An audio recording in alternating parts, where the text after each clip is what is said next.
Imagina muchos modelos simples donde cada uno apenas es capaz de superar el azar de forma individual, dando vueltas alrededor del problema que ninguno puede resolver solo. ¿Qué pasaría si pudiéramos coordinarlos? Juntos van a formar un modelo mucho más poderoso y esa es la idea central del boosting. Muchos modelos débiles que se combinan en uno fuerte y a lo largo del video vamos a ver esto cómo mejora la capacidad predictiva del modelo. Matemáticamente, la idea es construir una combinación lineal de estimadores. Los coeficientes C sub k no son iguales para todos, sino que se adaptan según qué tan bueno es cada modelo. Y los G sub k es lo que se llama aprendices débiles, que suelen ser árboles de decisión muy pequeños. Pero antes de hablar en más profundidad del boosting, es bueno también hablar de otra técnica similar, que es el bagging. El bagging es otra técnica de métodos de ensamble que se caracteriza por generar múltiples copias del conjunto de datos mediante remuestreo y entrena un modelo en cada copia de forma paralela y al final promedia los resultados con pesos iguales. La virtud que tiene el bagging es que reduce la varianza de los estimadores. Por el contrario, boosting es de forma secuencial. Cada nuevo modelo se entrena sobre los errores del anterior, no se entrenan en paralelo, sino que cada iteración depende de lo que aprendió la iteración previa y los pesos son adaptativos. Los modelos más precisos tienen más influencia y eso es lo que y el bagging ataca es la varianza, es decir, la inestabilidad del modelo. Son herramientas para problemas distintos, aunque a medida se comparan en la práctica. Luego, frente a los weak learners o aprendices débiles, supongamos que tenemos un problema de clasificación con dos clases, verde y rojo, distribuidos en cuadrantes opuestos y ninguna línea recta puede separarlos correctamente. Vamos a aplicar boosting con decisions stumps, es decir, árboles de un solo corte.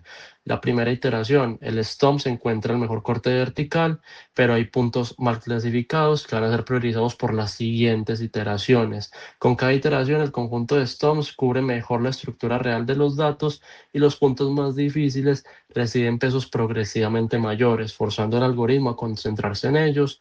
Ninguno de estos stumps de forma individual sería un buen clasificador, pero de forma conjunta logran hacer una discriminación correcta dentro de los datos. Eso es la capacidad del boosting, una inteligencia, por decirlo de alguna manera, colectiva en modelos simples. Para entender cómo hacemos boosting hay que entender qué es el descenso del gradiente, pero en el espacio de funciones, que es una idea que viene de la optimización. Empezamos desde un punto arbitrario, lejos del mínimo. En términos de funciones, esto equivale a una estimación inicial muy burda. Entonces, cada paso del boosting se mueve en la estimación de la dirección de mayor descenso del gradiente en el espacio de funciones. Al llegar cerca del mínimo, el modelo ha aprendido la estructura esencial de los datos y en pantalla podemos ver la ecuación fundamental de esto, donde cada nueva estimación depende de un nuevo aprendiz débil escalado por un tamaño de paso óptimo. Luego, una pregunta muy común es ¿qué función de pérdida debemos minimizar? La pregunta depende del problema que queramos resolver. Aquí presentamos una tabla estrella de la literatura que muestra las más comunes. El QBoost, que es la pérdida cuadrática, es el más intuitivo, minimiza el error cuadrático medio y su minimizador es la verdadera función de regresión. Luego el Logitboost, que es la log verosimilitud de una binomial negativa apropiada para problemas de clasificación. Y el ADABUS es la pérdida exponencial, que fue de los primeros que aparecieron y es el mismo minimizador que Logitboost, que es la mitad del log_odds, pero este ADABUS tiene propiedades de optimización distintas. Lo que tienen en común todos es que hay convexidad respecto a lo que están buscando minimizar. Luego las funciones de pérdida, el concepto clave es el margen, que es el producto entre la etiqueta verdadera que vale más o menos 1 y el valor que predice nuestro modelo. Cuando el margen no es positivo, la clasificación es correcta. Cuando es negativo, es incorrecto. La pérdida 0,1 es una natural, si hay error 1, 0 si no, pero es discontinua y convexa, como vemos en pantalla, por lo cual no se puede optimizar. Luego está la Logitboost, que es una cota convexa superior que es suave. Luego la pérdida exponencial de ADABUS, que penaliza fuertemente los márgenes muy positivos. Y luego la pérdida cuadrática del TBUS, la cual es simétrica, también como vemos en pantalla, y penaliza también los márgenes demasiado positivos. Observen cómo vea que el margen se vuelve más positivo, que nos movemos en el eje X, todas las pérdidas convexas decrecen y se acercan a 1.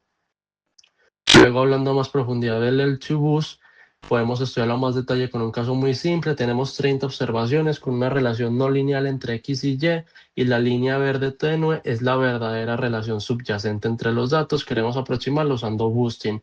En la primera iteración, los segmentos rojos son los residuos, la distancia entre la predicción actual y los datos reales es amplia, pero esa distancia empieza a minimizarse a medida que seguimos avanzando en los stumps de formas iterativas. En la segunda estos son menores, en las siguientes iteraciones el modelo refina progresivamente los extremos de la curva y cada uno contribuye a un pequeño ajuste que mejora la estimación global. Esta regla es lo que llamamos el chibus y el nuevo estimador suma la predicción del stump sobre todos los residuos. Es una iteración de mínimos cuadrados y es una idea propuesta ya alrededor de los años finales de los años 70.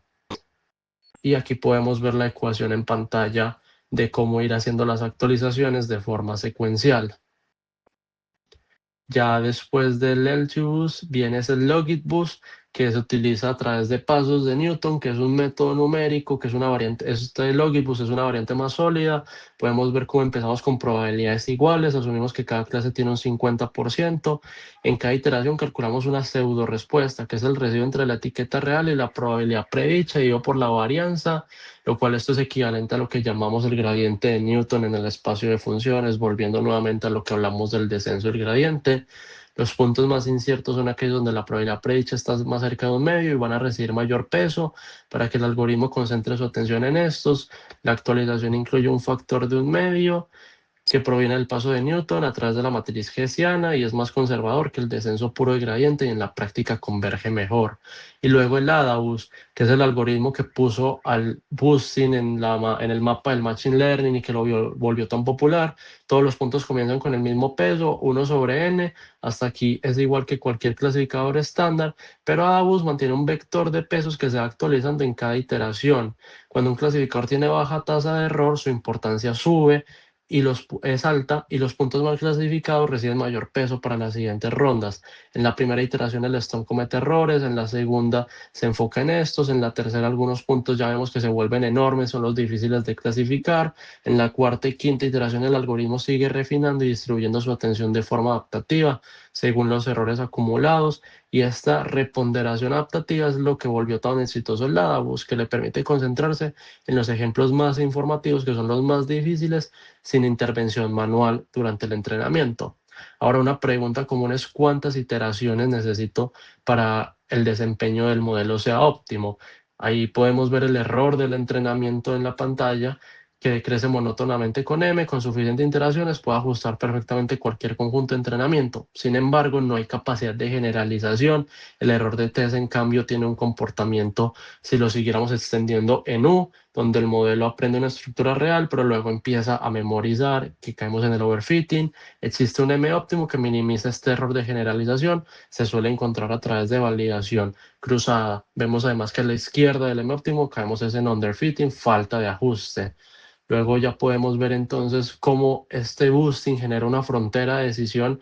La vamos a visualizar en R3 por facilidad. Con 0 iteraciones, el modelo no aprendió nada. Tenemos una superficie plana, con M igual a 1. El primer stump introduce una discontinuidad simple. Con 3 iteraciones, la superficie empieza a capturar la forma hiperbólica del problema. Con 5 iteraciones, la frontera de decisión, el lugar donde la superficie cruza el plano cero se vuelve mucho más, tiene una forma mucho más marcada. Ya con 8 iteraciones el modelo captura la estructura de silla de montar del problema y la frontera de decisión en la base es la curva donde el plano XY intercepta este problema. Vimos como más iteraciones significa mayor complejidad en el modelo, pero crece de forma lenta. Ahora una comparación entre boosting y backing de cómo se desempeñan en la práctica. Aquí podemos ver para diferentes datasets la ganancia de cada uno de ellos y tenemos resultados donde el boosting supera al backing por márgenes de 64%, 20%, 38% y solamente en 2 casos pierde. En uno de ellos la derrota es muy grande, pero en general la tendencia al replicar esto es que el boosting gana y la conclusión general es clara, problemas donde hay sesgo real por reducir, boosting es difícil de superar.